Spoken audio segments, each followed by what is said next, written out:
बानसूर के अलवर बाईपास पर शराब के एक ठेकेदार सुनील उर्फ टुल्ली पर कितनी गोलियां चली हैं आप अंदाज़ा नहीं लगा सकते। उसके शरीर पर पेट से लेकर सीने तक 8 गोलियां, एक गोली आंख में, एक गोली दोनों आंखों के बीच में सर में लगी है और 3 गोलियां उसके सर में लगी हैं।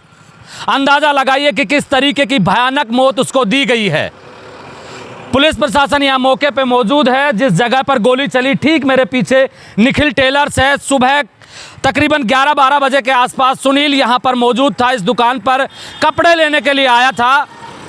2 अपाचे गाड़ियों पर सवार 4 बदमाश आते हैं और इसी दुकान में उसको घेर कर उसके शरीर को छलनी छलनी कर दिया जाता है।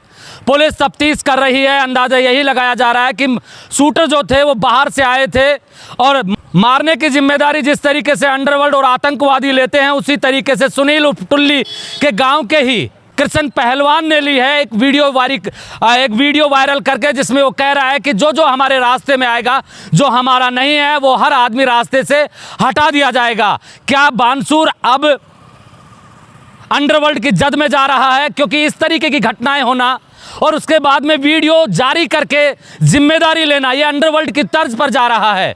ये ऐसी पहली घटना नहीं है जब बानसूर दहला हो, बानसूर के लोग खौफजदा हों या पुलिस प्रशासन पर सवाल ना उठे हों। ये ऐसी पिछले 15 दिन में ये तीसरी घटना है जिसमें पुलिस प्रशासन के साथ साथ सरकार पर भी ये सवाल उठ रहा है कि आखिर बानसूर में हो क्या रहा है। एक तरफ को बहरोड की बात करें तो वहाँ आए दिन चोरियां हो रही है, पुलिस से चोरियां नहीं रुक पा रही। कोटपुतली की बात करें तो वहाँ चोरियों के साथ साथ गोलियां चल रही है। विधायक का बेटा थाने में घुसकर आरोपियों को छुड़वा कर ले जाता है, उस पर अब तक कार्रवाई नहीं की गई है।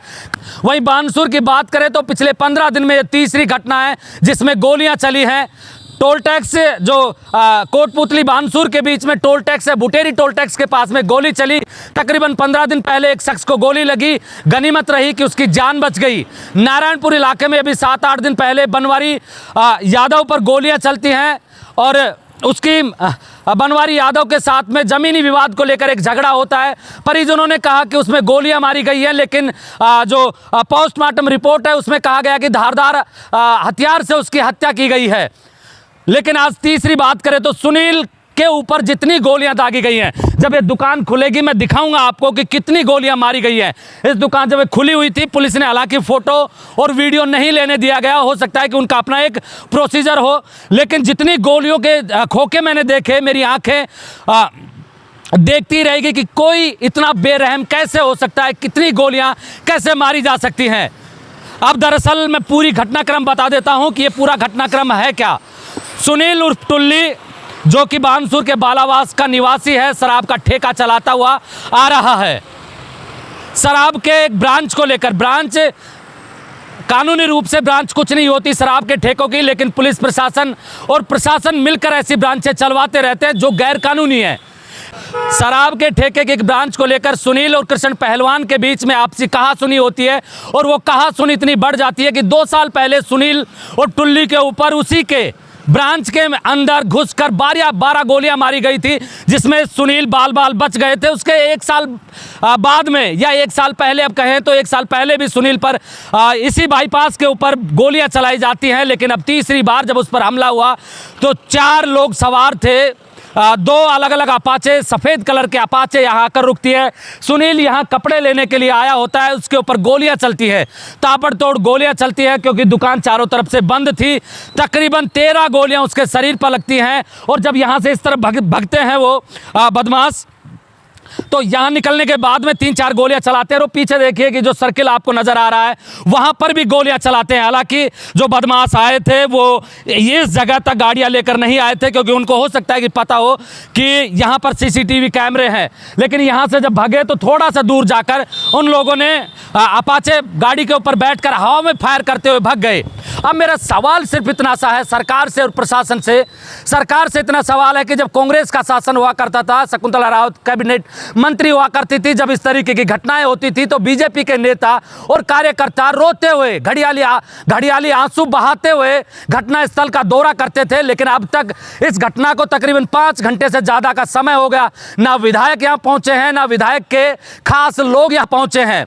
वही नेता जो कांग्रेस राज में ऐसी घटनाओं के बाद में धरना प्रदर्शन करते थे अब तक नजर नहीं आए हैं। मैं इसलिए पूछ रहा हूं कि यह कोई पहली घटना नहीं है जब बीजेपी के नेता नदारद हैं। वही कांग्रेस के नेताओं की बात करें तो शकुंतला रावत फिर से वही 10 साल पहले का पैटर्न अपना रही है। किसी के जन्मदिन में जाना हो, किसी के कुआ पूजन में जाना हो, वहां जाती है। उसके अलावा अगर इस तरीके की कोई क्राइम की घटनाएं होती हैं तो वह भी दुम दबा के कहीं भग जाती है। मेरा सवाल सिर्फ इतना सा है कि विधायक देवी सिंह शेखावत आखिर कर क्या रहे हैं? ये तीसरी बड़ी घटना, इसके अलावा कितनी घटनाएं हुई उनका जिक्र करना मैं मुनासिब नहीं समझता। टोल टैक्स के पास में घटना हुई और पुलिस क्या करती है? देखिए, जब ये घटना करने वाले लोग पकड़े जाएंगे तो पुलिस उनका तमाशा बनाएगी, बाजार के बीच में से उनको घुमाया जाएगा। मैं ये पूछता हूँ कि क्या ये जायज़ है? क्या ये कानून के तहत किया जाता है? क्योंकि ऐसी घटनाएं और इस तरीके का जो जुलूस निकाला जाता था किसी ज़माने में पुलिस अपराधियों में डर पैदा करने के लिए निकालती थी, लेकिन जब बदमाश ऑडियो वीडियो वायरल करके पुलिस प्रशासन को चुनौती दे रहे हैं, सरकार को चुनौती दे रहे हैं, यहाँ विधायक को चुनौती दे रहे हैं, तो उनका इस तरीके से जुलूस निकालना कहाँ तक जायज़ है? इस तरीके के जुलूस निकाले जाते हैं। मैंने लोगों से बात की क्योंकि मेरी जिज्ञासा थी कि ऐसे जुलूस से आम जनता पर क्या प्रभाव पड़ता है। आम जनता पर यह प्रभाव पड़ता है कि उस बदमाश का खौफ उस इलाके में बढ़ जाता है घटने के बजाय। लेकिन पुलिस ये दिखाना चाहती है कि हमने कितनी अच्छी कार्रवाई की है। और आप बदमाशों को देखिए कि अंडरवर्ल्ड की तर्ज पर वीडियो जारी किया है कि हाँ, मैंने करवाया, हमसे जो टकराएगा वो इसी तरीके से मारा जाएगा। एक खोरी का एक लड़का है जिसका भी नाम वीडियो में वो बदमाश, उस वीडियो में कृष्ण पहलवान सीधा लाला बाटखानी का नाम ले रहा है कि उसको भी मारा जाएगा। क्या पुलिस लाला को बचा पाएगी? और इन जो बदमाशों ने सुनील के साथ में जो किया है उसको बचा पाएगी? प्रशासन से भी यही सवाल है, क्योंकि मैं जितनी भी घटनाएं देखता हूं लास्ट में जाकर एक ही नतीजे पर पहुंचते हैं कि प्रशासन फेल रहा था उस समय कार्रवाई करने से। अगर अवैध ब्रांच का ये खेल बंद हो गया होता, उस समय ही अवैध ब्रांचें बंद हो जाती शराब के ठेके, तो हो सकता है कि ये झगड़ा ना होता, इतना ना बढ़ता और उसकी मौत नहीं होती। लेकिन प्रशासन किसी दिन चूक करता है अपनी कमाई के लिए या किसी को संरक्षण देने के लिए, इस तरीके से छूट देता है। अब भी आप पूरे जिले में चले जाइए, कोटपुतली बहरोड में चले जाइए, अलवर में चले जाइए, तिजारा कैरतल में चले जाइए, जयपुर ग्रामीण के किसी इलाके में चले जाइए, तमाम जगह पर अवैध ब्रांचें खुली हुई है। कई जगह तो जो शराब के ठेकेदार हैं उन लोगों ने गोदाम के नाम पर जगह पास करवाई गई है और उसी जगह पर अब तक वहां पर शराब बेची जा रही है। प्रशासन जहां जहां फेल होता है, प्रशासन जहां जहां अपराधियों को पहली बार संरक्षण देता है, वो कहीं ना कहीं एक समय पर जाकर बड़े क्राइम का कारण बनते हैं। क्या कोई उस समय के अधिकारियों से पूछा कि वो ब्रांच क्यों चल रही थी? क्योंकि सुनील चला गया। सुनील, ऐसा नहीं कि सुनील कोई शरीफ आदमी रहा होगा, सुनील भी बदमाश रहा है, लेकिन बदमाश बनाया किसने?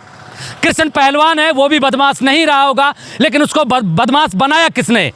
हर बार सवाल आकर प्रशासन पर टिकता है, प्रशासन करता क्या है? इसी जनता के टैक्स से तनख्वाह लेता हुआ ये प्रशासन इसी जनता को गोलियों से मरवा रहा है। सवाल ये भी उठता है कि इतने अवैध हथियार आ कहां से गए? जो 4 लोग आए थे उनमें ऐसा नहीं था कि किसी एक के पास हथियार रहे होंगे, क्योंकि गोलियों के जो खोखे हैं उनकी संख्या बता रही है कि तकरीबन हर आदमी के पास में 1-1, 2-2 पिस्टल रही होगी।